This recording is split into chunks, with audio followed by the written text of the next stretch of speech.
कर ले, हाँ जो निकाल।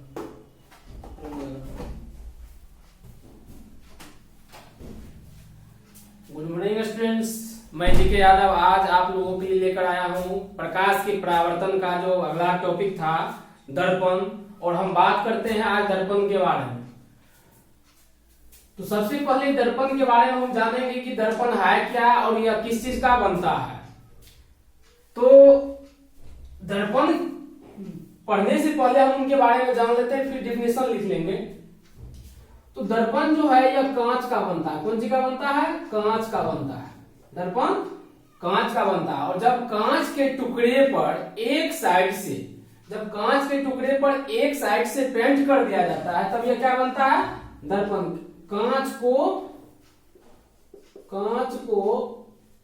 पेंट करके, और पेंट जो किया जाता है, तो अब ये पेंट इसका एक विशेष पेंट होता है। तो पेंट किस चीज का किया जाता है? अगर पूछा जाए कि पेंट किस चीज का किया जाता है कांच पे, तो अब दर्पण बनता है तो पेंट किया जाता है आपका Ag या Hg का, यानी कि सिल्वर या पारे का। सिल्वर या पारे का अगर इस चीज का पेंट किया जाता है, सबसे पहले इसके कांच की सतह पर यह पेंट किया जाता है सिल्वर या पारे का, और इसके ऊपर क्या होता है? लाल लोहा के लाल ऑक्साइड। मतलब कांच के टुकड़ा को पेंट करेंगे, उस पे क्या करेंगे? पेंट के ऊपर, ये जो अगर मान लीजिए सिल्वर पेंट करेंगे, सिल्वर की पेंट के ऊपर लोहे का जो है लाल ऑक्साइड चढ़ाया जाता है, जिससे कि वो पेंट ऑक्सीजन से, हवा से क्रिया न करे। तो ये इतना चीज करने के बाद मेरा क्या बनता है? दर्पण बनता है। तो दर्पण का डिफिनेशन अगर हमको जानना है तो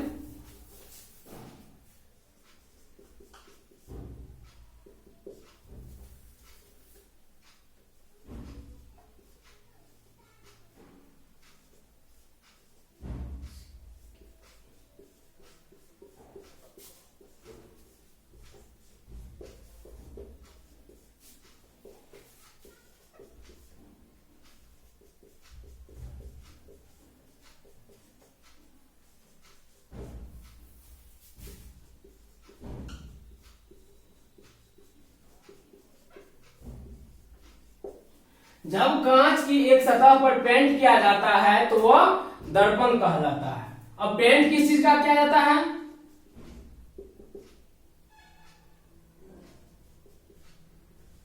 कांच की सतह पर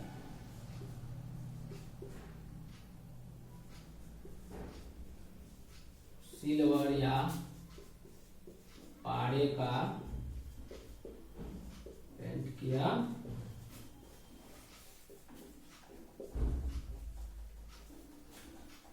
कांच की सतह पर सिल्वर यानी वो चांदी जो होता है, चांदी या पारे का पेंट किया जाता है, तब दर्पण बनता है।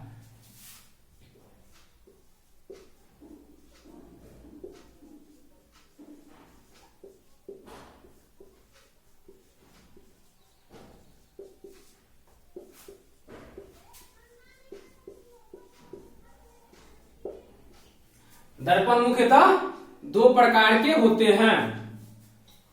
पहला है समतल दर्पण, प्लेन मिरर। दूसरा है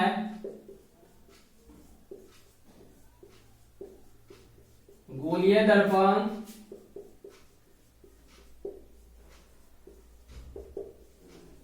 स्फेरिकल मिरर। तो दर्पण के बारे में मैंने जाना, आप जानते हैं दर्पण के प्रकार। तो सबसे पहले हम जानेंगे समतल दर्पण के बारे में। तो समतल दर्पण के बारे में जानने के बाद फिर आगे बढ़ेंगे गोलीय दर्पण की तरफ। तो पहला है समतल दर्पण।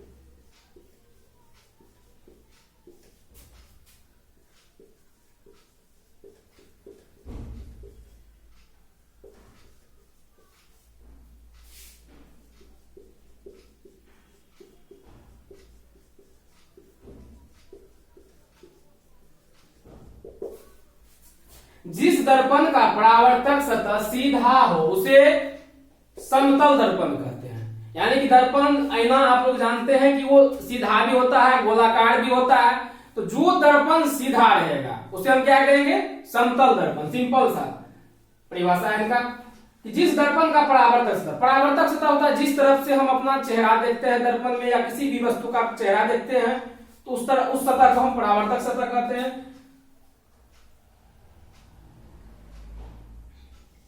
ये मान लीजिए मैंने कांच का एक टुकड़ा लिया, एक साइड से पेंट कर दिया, तो जिस साइड से पेंट करते हैं उस साइड को कहते हैं पेंट किया हुआ सतह या कलई सतह। कलई सतह मतलब कलई किया हुआ, पेंट किया हुआ है। और जिस तरफ से हमने पेंट नहीं किया उस तरफ कहते हैं, उस तरफ को परावर्तक सतह कहते हैं। परावर्तक सतह कहते हैं। तो अब हम क्या करेंगे, घर में जो हम लोग यूज करते हैं इसी दर्पण का यूज करते हैं, समतल दर्पण का। तो पेंट वाले सतह से तो कुछ भी नहीं देख सकते हैं। अब इस सतह से हम अपना चेहरा या किसी भी चीज का चेहरा देख सकते हैं। तो समतल दर्पण उस दर्पण को हम कहेंगे जो जिसका परावर्तक सतह सीधा हो, उसे हम क्या कहेंगे? समतल दर्पण कहेंगे।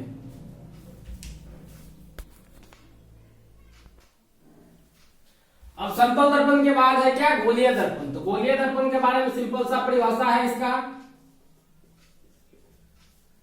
कि जिस दर्पण का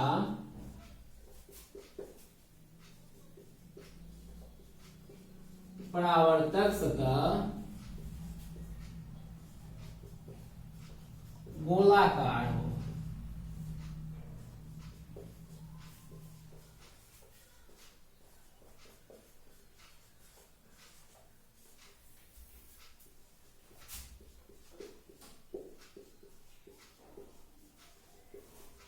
जिस दर्पण का परावर्तक सतह गोलाकार हो उसे गोलीय दर्पण कहते हैं। जैसे मान लीजिए कि इस टाइप का भी दर्पण होता है, इसको जब तक पेंट नहीं करेंगे दर्पण बनेगा नहीं।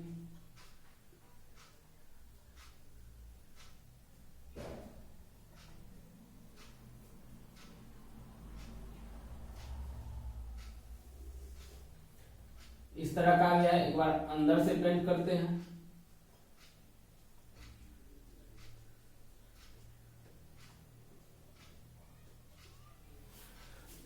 तो इससे पता चल रहा है कि दर्पण को हम गोलीय दर्पण है, इसको अंदर से भी एक बार पेंट करेंगे तो दर्पण की तरफ व्यवहार करेगा, बाहर से भी पेंट करेंगे तो दर्पण की तरफ व्यवहार करेगा। इसका मतलब है कि अंदर से अगर पेंट किए तो कुछ ना कुछ तो दोनों में मतलब डिफरेंस होगा कि ये बाहर से पेंट है, ये अंदर से पेंट है।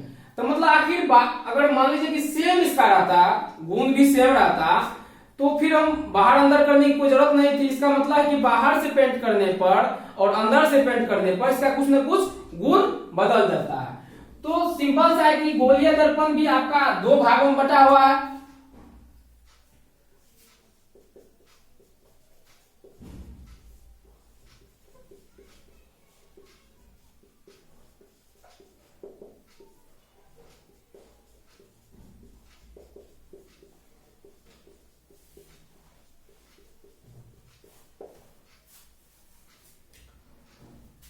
गोलीय दर्पण मुख्यतः दो प्रकार के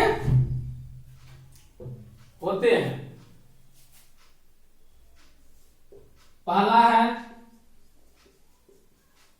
अवतल दर्पण,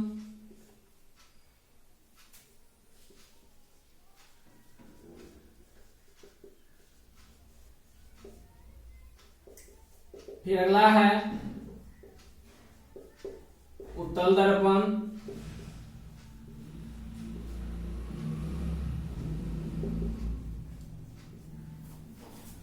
अवतल दर्पण और उत्तल दर्पण। तो सबसे पहले देख लीजिए, जिस दर्पण में मैंने यहाँ गोलीय दर्पण जो इसका एग्जांपल मैंने दिया कि जिसको बाहर से पेंट किया वही है अवतल दर्पण। इसको हम नाम भी लिख सकते हैं क्या? अवतल दर्पण है तो गोलीय दर्पण का ही भाग। ये देखिए अंदर से पेंट किया है तो ये क्या है? उत्तल दर्पण है।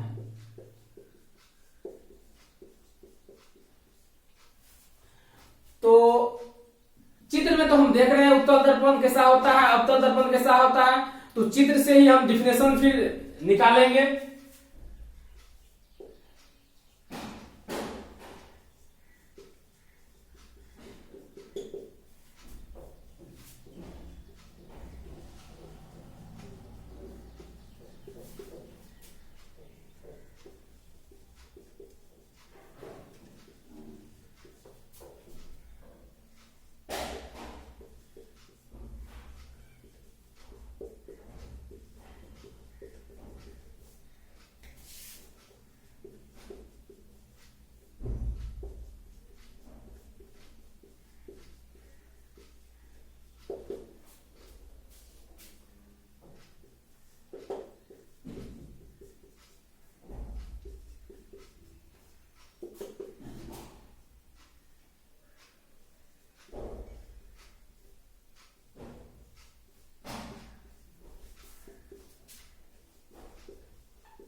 कि जिस दर्पण का परावर्तक सतह धंसा हुआ हो उसे अवतल दर्पण कहते हैं, और जिस दर्पण का परावर्तक सतह उभड़ा हुआ हो उसे उत्तल दर्पण कहते हैं। तो परावर्तक सतह, यहां देखिए अवतल दर्पण है, उत्तल दर्पण है। परावर्तक सतह तो ये वाला सतह है जिस सतह को मैंने पेंट नहीं किया, तो ये सतह देखिए धंसा हुआ है, मतलब सीधा नहीं होकर के ना इधर है ना इधर है, देखिए इधर धंसा हुआ है। तो परावर्तक सतह इसी सतह को कहेंगे जिस सतह से पेंट नहीं किया हुआ हो। तो ये सतह धंसा हुआ था, जिस दर्पण का धंसा हुआ रहेगा उसे हम क्या कहेंगे, अवतल दर्पण कहेंगे। और जिस दर्पण का परावर्तक सतह धंसा हुआ नहीं रहे, मतलब उभड़ा हुआ, उठा हुआ जिसको कहते हैं, उभड़ा हुआ रहे उसे हम उत्तल दर्पण कहते हैं। तो ये देखिए इस दर्पण का एक सीधा होता है, ये देखिए उठा हुआ, इधर उठा हुआ है, सीधा भी नहीं है, ये परावर्तक सतह, इस सतह को हम कहेंगे परावर्तक सतह।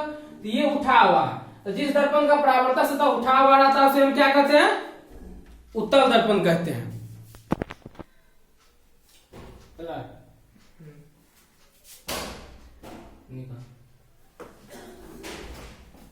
अब है अगला टॉपिक है समतल दर्पण में बना प्रतिबिंब का गुण। यानी कि ये समतल दर्पण है, देखिए यहाँ पे एक वस्तु है, इसका इस तरफ देखिए प्रतिबिंब बनता है, ये वस्तु है और ये क्या है, प्रतिबिंब है, जिसको इमेज कहते हैं, फोटो कहते हैं। तो समतल दर्पण की, मान लीजिए मेरे घर में दीवार में एक फिक्स आईना है जिसको दर्पण कहते हैं, इसके सामने मैंने एक वस्तु को रखा, किसी भी वस्तु को रखा, जिस वस्तु का देखिए ऊंचाई मैंने दिखाया h मीटर है, मीटर में सेंटीमीटर जो भी मान लीजिए, फिर मैंने दर्पण से वस्तु का दूरी जो y मीटर है। तो इसमें इसका जो गुण होता है, प्रैक्टिकली जो गुण है कि जब आप दर्पण के सामने खड़ा होते हैं तो दर्पण से जितना दूर आप आगे रहेंगे दर्पण के सामने, उतना दूर पीछे ही आपका प्रतिबिंब बनता है। तो दर्पण से वस्तु की दूरी और दर्पण से प्रतिबिंब की दूरी क्या होता है, बराबर होता है हमेशा। ये समतल दर्पण का पहला कंडीशन है। फिर अगला बात करते हैं कि ये वस्तु का जितना ऊंचाई होगा, हाइट जो है जितना होगा, उतना ही हाइट का क्या होगा, प्रतिबिंब भी होगा। तो यानी कि वस्तु का ऊंचाई और प्रतिबिंब का ऊंचाई क्या होता है, हमेशा बराबर होता है। और एक चीज देख लीजिए, ये दर्पण के पीछे प्रतिबिंब बन रहा है, दर्पण के आगे नहीं बन रहा है। तो दर्पण से पीछे जो प्रतिबिंब बनता है वो प्रतिबिंब होता है काल्पनिक, यानी आभासी कह सकते हैं, उसका दूसरा नाम है। तो दर्पण से पीछे जो प्रतिबिंब बनता है उसे कहते हैं काल्पनिक प्रतिबिंब, और आगे जो प्रतिबिंब बनता है उसे कहते हैं वास्तविक प्रतिबिंब। तो हम लिख सकते हैं पहला गुण कि प्रतिबिंब हमेशा दर्पण के पीछे बनता है, दर्पण के पीछे बनता है। दूसरा कंडीशन हम लिख सकते हैं कि प्रतिबिंब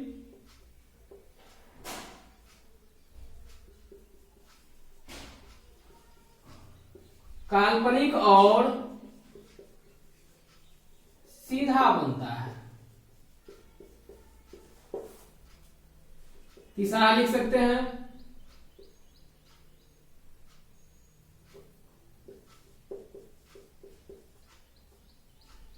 प्रतिबिंब की ऊंचाई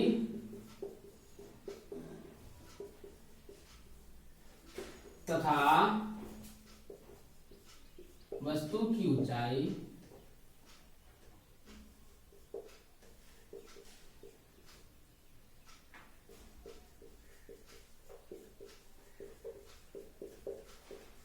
समान होता है। प्रतिबिंब की ऊंचाई और वस्तु का ऊंचाई क्या होता है? समान होता है।